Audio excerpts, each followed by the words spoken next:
All right, music fans, welcome back. Harmless Me here, talking real music in real time for real people just like you right there, just like me right here. Sammy Hagar, a guy who smartly diversified his portfolio a number of years ago, doing more than just being a great rock vocalist, guitar player, um, procurer of great talent, hanging out with amazing guitar players over the years. I mean, Sammy Hagar is like a great guitar player magnet, right?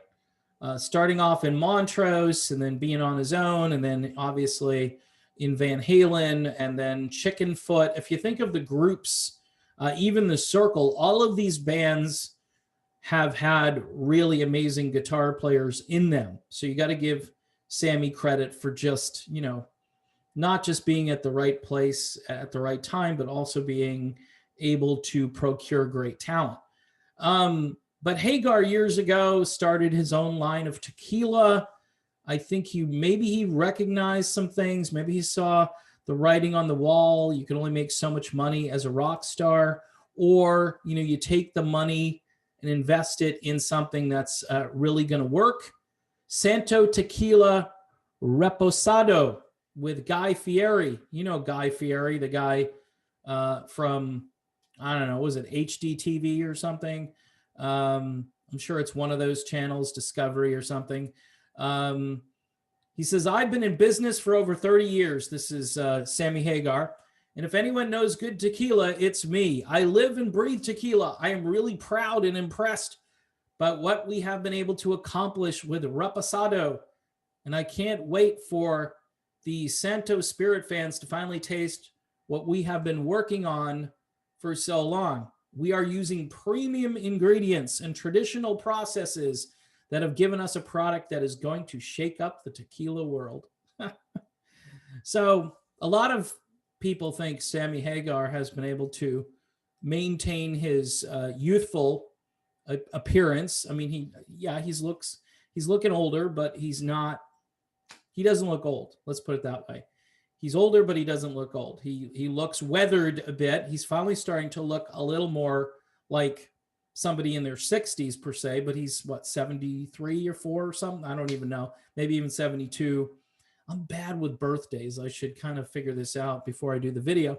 But the point is, Hagar has been maintaining this business and getting involved with a lot of other investments and Guy Fieri.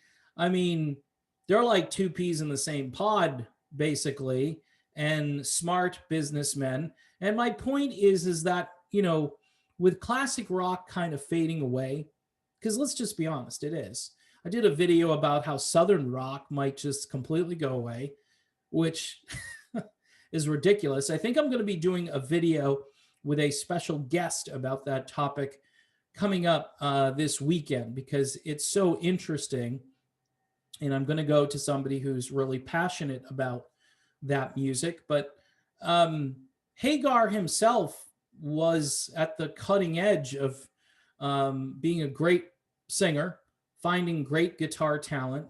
But he's been focus tested as a solo artist. He's been focus tested down to one track, and it's I Can't Drive 55. That's the one that's permissible on rock stations, maybe, or classic rock stations or greatest hits formats. You won't hear Your Love Is Driving Me Crazy. You won't hear I'll Fall in Love Again. Nope. I guess Hagar, the knock on Sammy Hagar from David Lee Roth is he sings about love too much. And if you look at Sammy's lyrics, he's always talking about love, which is interesting. Whereas David Lee Roth he ain't talking about love, literally. And that's a really funny kind of interesting fact is that Dave does not talk about love and Sammy Hagar does. And for some reason, the focus testing has gone very easy on Roth, who is kind of like a party in a box. But when you look at real life, Sammy Hagar is the walking, talking party. He's even got tequila to go along with the party. But yet, as far as, revenue from songs being played on the radio, Roth does have the edge over Hagar, and he shouldn't, because Hagar, again, is a better vocalist by 3 or 4 times better. And even today, where Roth is just kind of mumbling and screaming and making these noises and then using Michael Anthony's backing vocal tracks, Hagar is still able to hold a note and carry a tune and get out there and perform and sound legitimate, sound like, hey, this is plausible. Is he dropping some keys? Sure, but he still doesn't sound like he's, way out of, the range of what people would expect to hear. When it gets to the point where they're really low, like they're dropping it 2 steps or something, then at that point you're like, this doesn't even sound like the same song, although it starts and then it kind of gets into a familiar place. But if you've ever heard something dropped way down, it's frustrating, because you're like, okay, then don't do it. If you can't do it, don't do it. Hagar, I think, could still do pretty much anything he wants to, but obviously he wants to take it easy on his 70 plus years vocal cords. The sad thing for me as a fan, though, is that people are focusing now more on the Tequila line, and Hagar knew this and wanted to kind of, again, diversify the portfolio. And for the most part, I think his fans really enjoy that.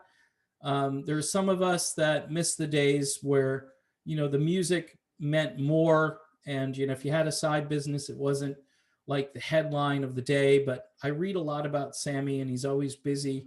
This keeps, by the way, this I think keeps him going.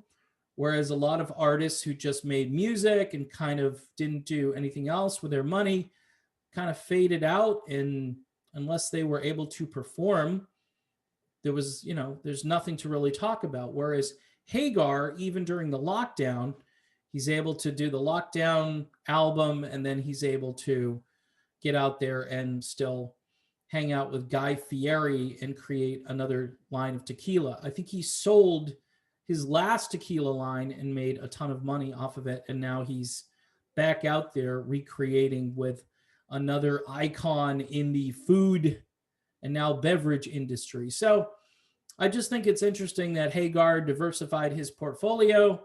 It makes him a businessman. It makes him somebody who just isn't, boring and isn't going to just rest on his laurels, and probably somebody who understands that radio is not going to be friendly to his catalog for whatever reason going forward, unless there's a real rock revival and somebody wants to play Remember the Heroes, which is just an amazing song.